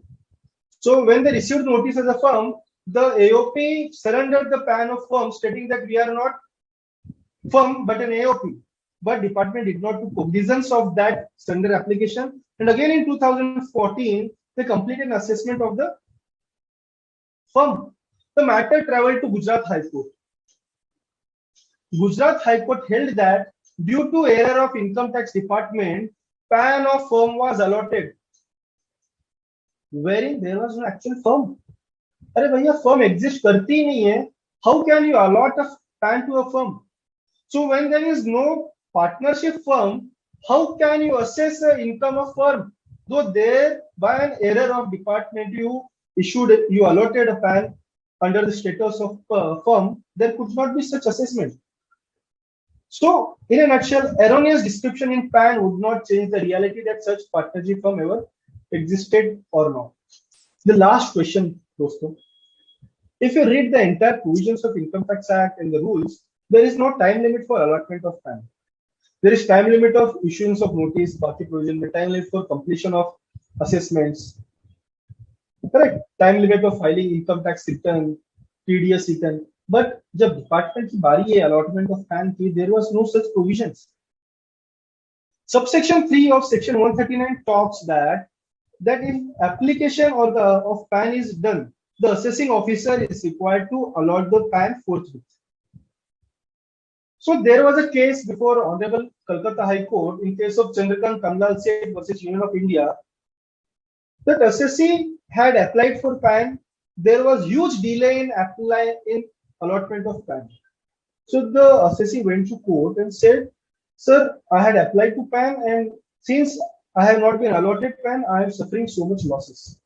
So Honorable Court held that the PAN, as far as the provision of income tax is concerned, is a kind of identification of a citizen, since it's a unique number. And therefore, if you withhold such mark of identification, it is as good as violation of right of a citizen. Please understand the importance of this judgment. What Honorable Kolkata High Court said, you are violating the right of a citizen. So ultimately what Honorable High Court held is that there should be a time-bound program for the purpose of issuance of PAN number and delivery of PAN card. आज के तारीख पे तो e-PAN card भी है, but there in 2002 का case था वहाँ पे PAN card physically आता है. So what they further held is there should be a 3-month period, which is the maximum period for the same, as the Revenue Earning Authority normally follows the period of 1 quarter of a year for the purpose of collection of tax. Generally, Income Tax Department holds a 3 months. There is a quarterly meeting to assess what has been revenue collected, what is the refunds disposed. So when PAN, with an intention to have a check on the revenue leakages and with an intention of data with the department, the ultimate intention is to collect revenue. And when the department is already having a 3-month or a quarterly discussion point of time, limit of time, the very same timeline should be adhered by the department to issue the permanent account number. So as far as provisions of the act is concerned, there is no timeline, but owing to this High Court judgment, the timeline of 3-month period was been given. Undoubtedly 3 महीना बहुत हो गया आज के तारीख पे, आपको बहुत जल्दी पैन आ जाता है आपके ईमेल पे. So friends, these all were the point of discussion which I felt to discuss with you all, so that we can touch upon the legal framework, the actual requirement of the rules, the provision of 139 is subsection 1. At the same time, we are also touching on the very important practical aspects related to permanent account number. We also discuss the history so that we could understand the present of permanent account number. If there are any questions, we could discuss all those. I'm just stopping to share my screen so that if there are questions, we can take.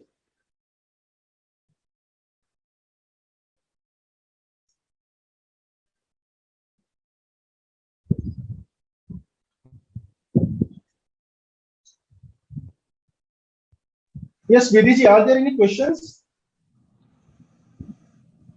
The questions will be taken at the last. Okay, okay.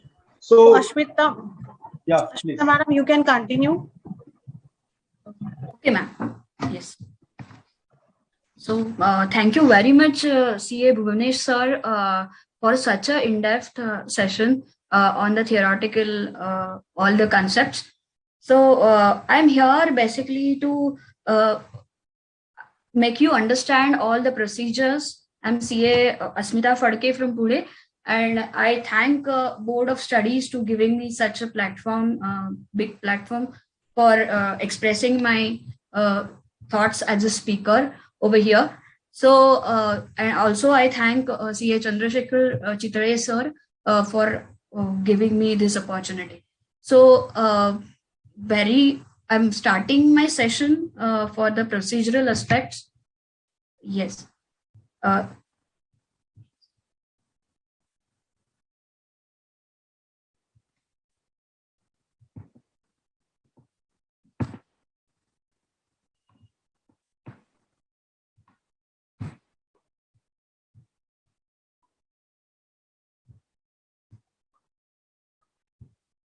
Is my screen visible and am I audible very clearly?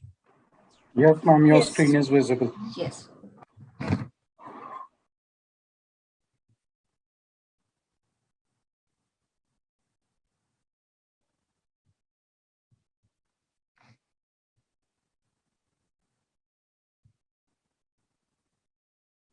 So, since my colleague has helped me for all the theoretical concepts, I think I'll directly start with the practical and procedural one. Let us start with some basic, very simple concepts. That is how to read a permanent account number. That is how to read a PAN. As we are all seeing the permanent PAN card in front of all of us. So, how to read a PAN? PAN has 10 alphabetic and alphanumeric. PAN is a number which is combination of alphabetic and alphanumeric digits. So out of all 10, out of first 5 characters represents, out of first 5 characters, first 3 characters represent the alphabetic series, which is a random combination of alphabets from A to triple Z. So you will get any combination of alphabets for first 3 digits. Coming to the 4th character of permanent account number, which represents a status of the PAN holder. That is, suppose I am an individual, then your 4th letter of PAN has to be P. Like that, one may check with your own PAN number that 4th letter always represents the status of PAN holder. Coming to the 5th character of PAN, which represents PAN holder's surname first letter. That is, suppose if I am a Phadke, then my 5th character is P again. So, so it is nothing but the first character in your surname. That is about 5th character. Next comes to, in case of a non-individual PAN holders, 5th character always represents the first character of PAN holder's name. Next 4 characters are sequential numbers, which are running from random numbers, which runs from 0001 to 9999. So again, there are no next 4 characters which are alpha numerical ones. Coming to the 10th digit or 10th character, the last character is an alphabetic check digit. So it is always an alphabet. It is a check digit. It is used as a check digit. Next, coming to some procedures, starting with some procedures, let us understand how to make an application, online application for permanent account number. So Income Tax Department has authorized two organizations, basically, that is UTI TSL, that is Unit Trust of India Infrastructure Technology and Services Limited, UTI TSL, and National Securities Depository Limited, that is NSDL, to set up and manage all the PAN service related centers as well as PIN facilitation centers at major cities of India. So basically, two organizations, two bodies are governing all PAN related activities, PIN facilitation centers, that is UTI TSL and NSDL. The Income Tax Department has authorized these two bodies to govern all the PAN changes and related procedures. How to, next is, let us understand now how to apply online for this particular permanent account number, which is a very, very key document everywhere. You will have to go to visit any single individual also can apply online. Just you will have to visit www.onlineservices.nsdl.com. Let us understand. Yes. So if you visit this particular website, you will find there the online submission form 49A, where you will have to put all the details of surname, first name, father's name, date of birth, email ID, mobile number, etc. And after clicking on, after submitting the identity proof as a driving license or a voter ID or as an identity proof, and Aadhaar card as an address proof, or you can attach your passport copy or electricity bill also as an address proof. After attaching these documents to this particular form 49A and attaching your passport size photograph, you will be able to submit this particular application on the given website, that is www.onlineservices.nsdl.com. Next comes to, yes, this is the screenshot which I've taken for this particular application. Next, coming to, ma'am, if online is done, then how to, if online is not possible for some reasons, then what are the alternatives? Yes, you can search for the nearest center by your location. You can search with a website called as www.tin.nsdl.com. You can search by just putting your PIN number over there, or just state name or a location nearby. You will get a list of all the NSDL centers, all the contact numbers along with the addresses, just with a cost of rupees 108 to rupees 180. So if you have some issues in online filing, you can go for nearby centers with a physical filing of application. Here is the tin.nsdl site. Here you can just by putting a PIN code and by state name, you will be able to understand the nearby centers and their addresses and contact details as well. Then, ma'am, if we have a correction, that is, suppose date of birth is wrong, or my father's name spelling is wrong in my on my PAN card, then what to do, or how to apply for the changes in that PAN card? So again, you will have to visit the same website, that is onlineservices.nsdl.com, where you will have to fill the form of request for change or correction in your PAN card. Put all the details like name, address, and everything again. And whatever correction you have to attach, you have to tick out that option. Suppose my date of birth is wrong in my PAN card. So again, you will have to attach the original copy of PAN card to correction form, then add Aadhaar card as an address proof, and you will also have to attach the change proof, that is correct date of birth proof to that application, and then you will be able to file that form for correction or changes in PAN card. Within 15 to 20 days, you will receive the PAN card at your address. Also, before that, you can track with a token number which is to be allotted to you while filing this particular form.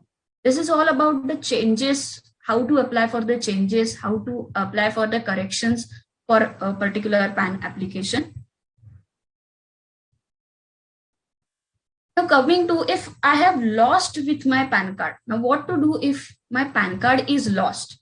So what is the way is on www.incometax.gov.in, there is one option called as verify your PAN. So you can directly go and verify your PAN from that website. One OTP number will come onto your mobile number, onto your mobile, and you will get to know that whether your PAN is still, what is the status of your PAN. After knowing PAN status, you can go for the duplicate application, or you can apply for duplicate PAN card by submitting a request of new PAN card. Also, with this no PAN card option on the websites, you will get to know the assessing officer which are allotted just by putting your PAN number over there. So this is the window where you will be able to verify your PAN on the income tax portal easily just by putting a PAN number and your name and other details, and one OTP will come to your mobile number. Coming to the next discussion, which is very, very important again, how to link your Aadhaar number with PAN card. Now, Section 139AA of Income Tax Act makes it compulsory, mandatory to link this PAN with Aadhaar. That is, the importance is so much that not linking your PAN with Aadhaar is as same as not having the PAN. So everybody must be aware that how much important is this linking of Aadhaar with PAN is there. So please visit www.incometaxindia.gov.in website. The quick link you will get of linking of PAN over there with Aadhaar number. You will just have to put both the details. The one OTP on mobile number can be received, and also then you can visit the status of link Aadhaar. So simply there are three ways of linking Aadhaar with your PAN. One way is linking through income tax portal, that is go to our services option, then link Aadhaar over there, put your mobile number, then put OTP for verification. Mobile number is mandatorily, it has to be linked with your Aadhaar card, and then validate or submit that request. Next is how to check, ma'am, the status of linked Aadhaar. So there is another quick link on this portal only to check Aadhaar status, whether it has been linked with PAN card or not. So again, with the same portal, you will be able to see link Aadhaar status as a quick link on the fresh dashboard itself. Here you can check your link Aadhaar status. Right.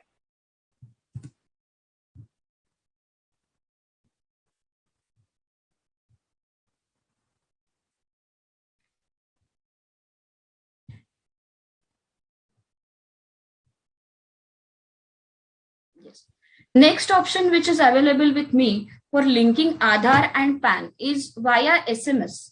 Now, how to link Aadhaar with PAN card via SMS? Yes, we can easily put an SMS if the site is giving some issues or some problems in linking through portal. Then definitely there is an alternative option for linking of Aadhaar with PAN card. That is linking via SMS. You will have to just send an SMS to 567678 or 56161 from your registered mobile number in the format which is specified or which is standard. Let's understand what is the format in which you will have to send the SMS for linking that particular PAN with Aadhaar card.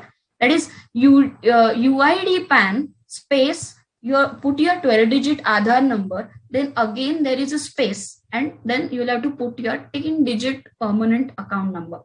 For example, in my case, suppose I am taking an example UID PAN, you will have to write down, that is type down UID PAN, then give a space, put your 12-digit Aadhaar number, and then again giving the space, you'll have to put your PAN card number AOWPD 24696Z, for example. So send this to 567678 or 56161 from your registered mobile number, and you will be able to link your Aadhaar with PAN. And for status, again, you will have to you can recheck through quick link, which is available from portal, whether it is for the confirmation sake. So this is another mode for linking Aadhaar with your PAN card. And the next available mode is paper mode, that is a physical mode for linking again.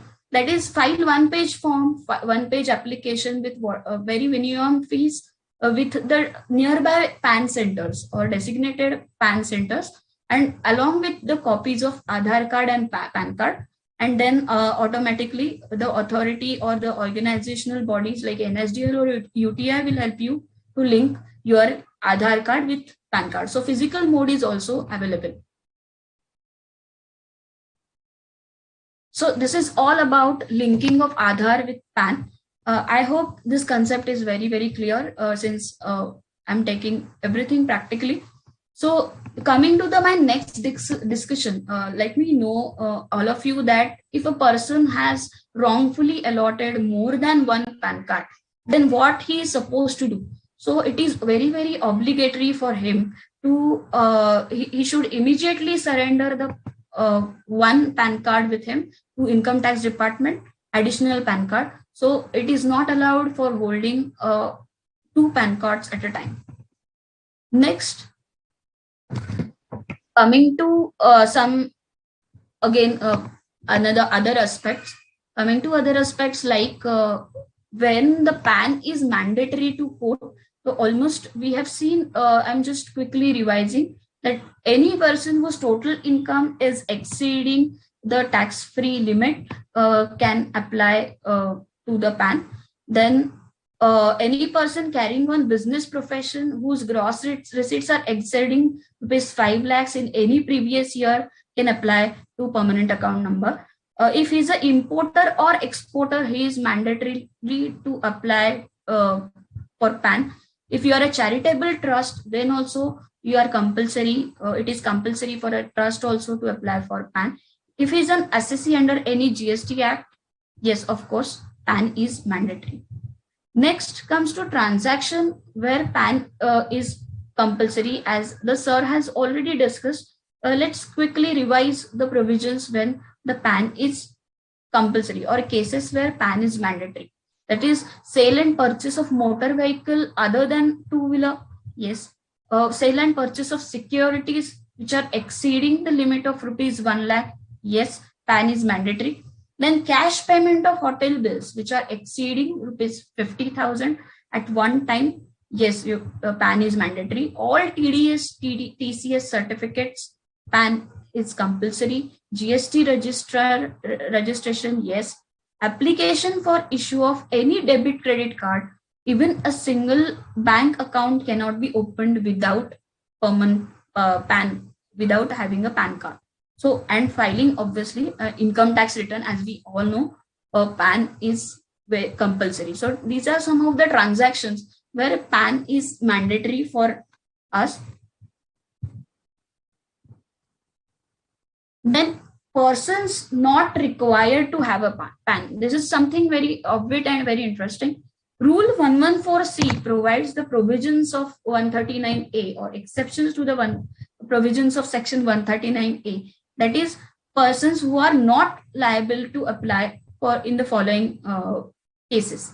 That is, a non-resident assessee if he is not filing his return of ITR, or he has income which is not exceeding the basic exemption limit. Then person having only agricultural income, who are not in receipt of any other income chargeable to Income Tax Act, provided he has to provide a declaration in Form 61 with Income Tax Department.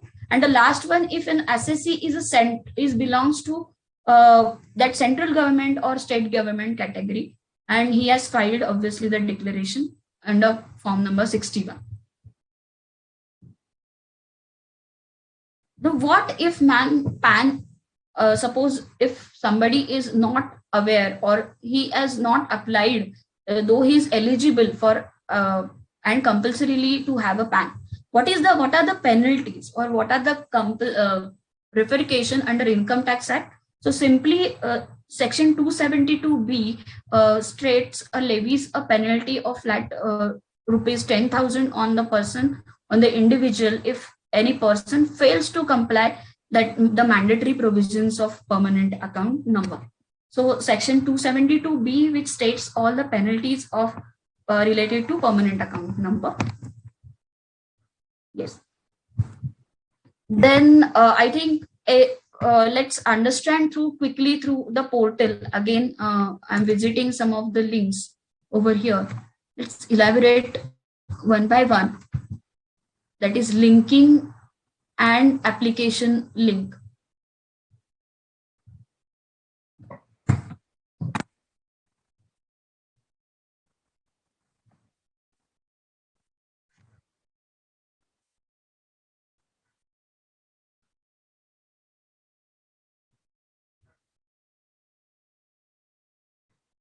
Let us understand in detail how to go for online PAN application.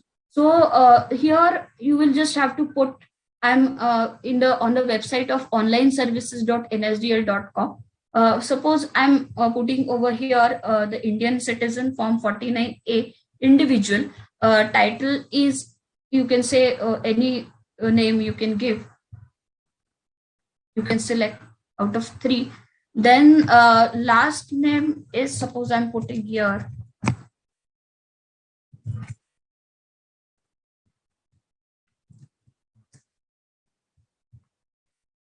date of birth.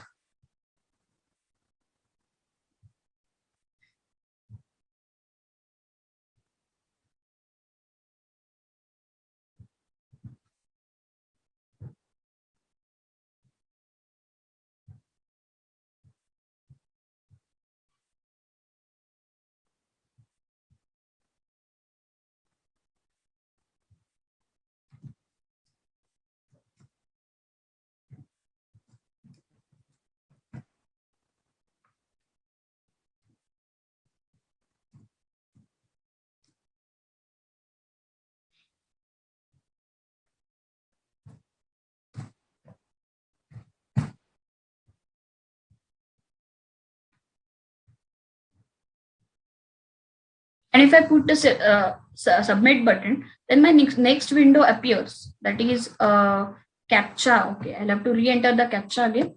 So this is how you apply for 49A.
Okay, so this is the same form is there for correction, and you will go for correction.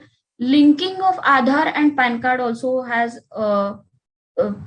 it has some different portal, which is income tax website. This also we can see easily.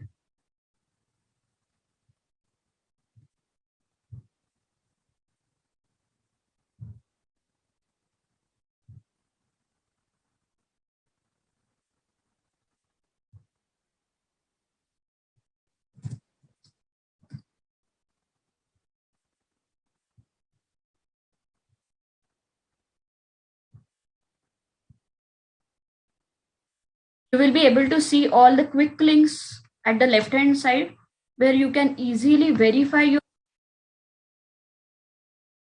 Yes. Screen is not visible. Okay.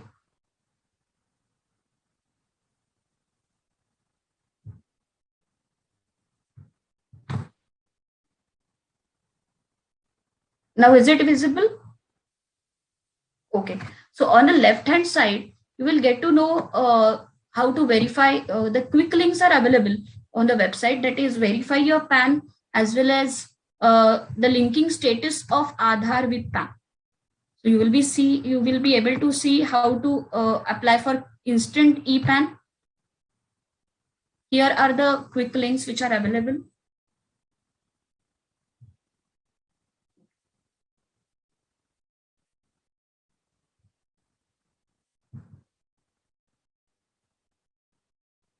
Yes, so you can, here also you will get the link of new PAN card, as well as updating the PAN card details, as well as you can also check the status of your PAN application. That's it. So basically main two sites that we'll have to refer, that is online services site and income tax site. Online services is basically used for in NSDL platform, where through which you can file the fresh application as well as the correction application. And for linking of Aadhaar with PAN, you will have to go to incometax.gov.in, where you will get the quick links for linking those Aadhaar by using your mobile OTP.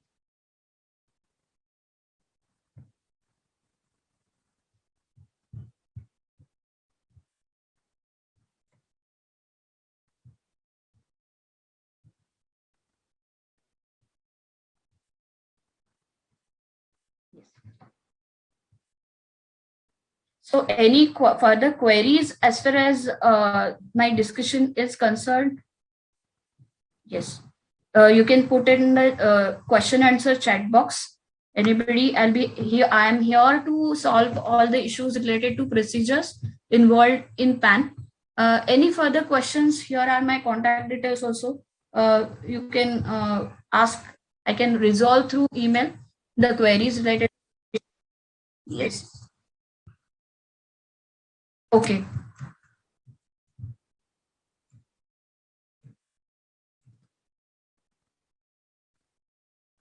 Yes.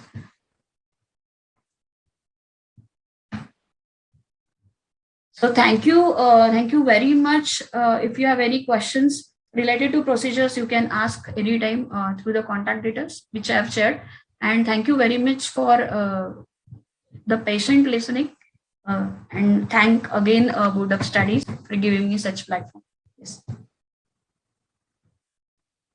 That's it from my side. Thank you. Thank you, madam, for this wonderful session. So may we request the students who are attending the session to please put up your queries in the query window.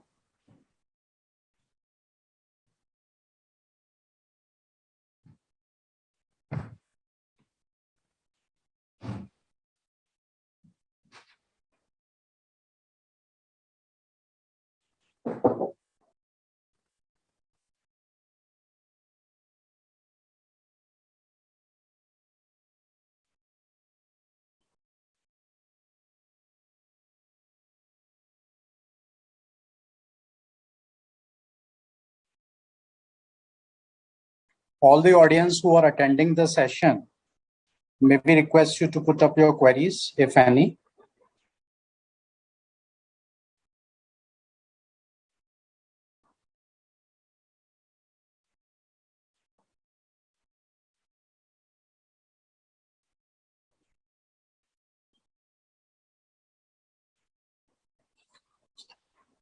Well, I think so. This being a wonderful session, and from Student Skills Enrichment Board, we are very much thankful to our esteemed faculties of the day. The session has been taken up in a very wonderful manner by explaining the all the theoretical concepts in the first half, And we are really thankful to Bhuvnesh Kankani ji for agreeing at such a short notice and addressing our students. So, sir, you have taken up, all the very foundation level topics which are there in the mind of the students, and they are looking forward to all these either through some Google channel or some unauthentic sources. So one of the prime objective of coming out with this series is we can have the all these video captured in our digital learning module, wherein a CS student can log in anytime and can access through all these video recordings. Since, as you may be aware, that CA exams are already going on, and there are many students who may not be able to take up the benefit of these sessions as of now. So that is the reason that all these video repositories we are we are having in our ICI TV, on our ICI YouTube channel, as well as on our digital learning module.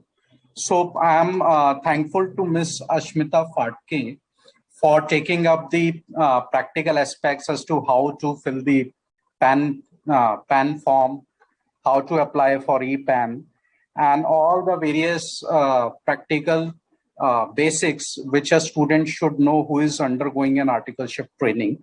Thank you so much.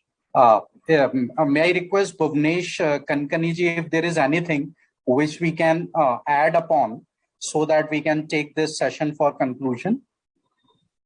Yeah, Alok ji. First of all, thanks for giving such a wonderful opportunity, and it's never a short time, sir. Whenever it comes to students, it is core of my heart, and again a matter of give back to the institute, which has given me such a lot of things in my personal life, in my professional life, to stand as a good chartered accountant. And it's a matter of opportunity rather to say, not as like as you mentioned, it's always an opportunity. Because as I mentioned, see what happens, what I have felt in my internship time, what we have been communicated with from our students, that we feel lack of knowledge, where to see, where to understand, from where to understand the authenticate information. And this is an era of digitalization. What we simply do whenever we get a queries, अपने mobile पे जो ऊपर Google का एक link रहता है उस पर क्लिक करते हैं, we study. Rather study, we get to understand what is been written by someone else. And we always forgot, as a chartered accountant, we have been imposed by the legislation a very important duty of authentication, certification, and many other tasks. So we, as a chartered accountant, have been imposed with a duty to do the right and correct things. So I always focus in my webinar seminars that हमेशा अगर पढ़ना है तो legal authenticate source से पढ़ना है. That is what Alok ji feel personally. Thank you so much, sir. We have one question before us. If I can just request you to please address the same. If before marriage a girl have a different name and PAN, and after marriage name change but same PAN number, how to use for her old firm or a new job, may please guide. So I think this is a very correct and very apt question, because लड़की की शादी होने में उसका name change होता ही है. So practically, as far as income tax provisions are concerned, as Smita ji has also highlighted, when there is any change in PAN database, it is the duty casted upon the assessee to communicate those changes to the income tax so that they can also update their PAN database. The word or the phrase used by them is PAN database. So, no, firstly, there is no problem practically if there is no such, practically बता रहा हूँ, theoretically नहीं, कि कोई problem होती नहीं. But as I mentioned in the provisions, it is the duty upon the assessee कि आपका जो change है वो PAN database में जो भी given forms है वो भर के you update the database. This is what I think. There would not be problem otherwise. Well, thank you so much, sir. Kapil ji, any other question to be addressed? No, sir, no other questions. Please sum up. So we will be expecting that the students will be attending this question through a video lecture, and then they must be having some queries. So that we can just try to address over email.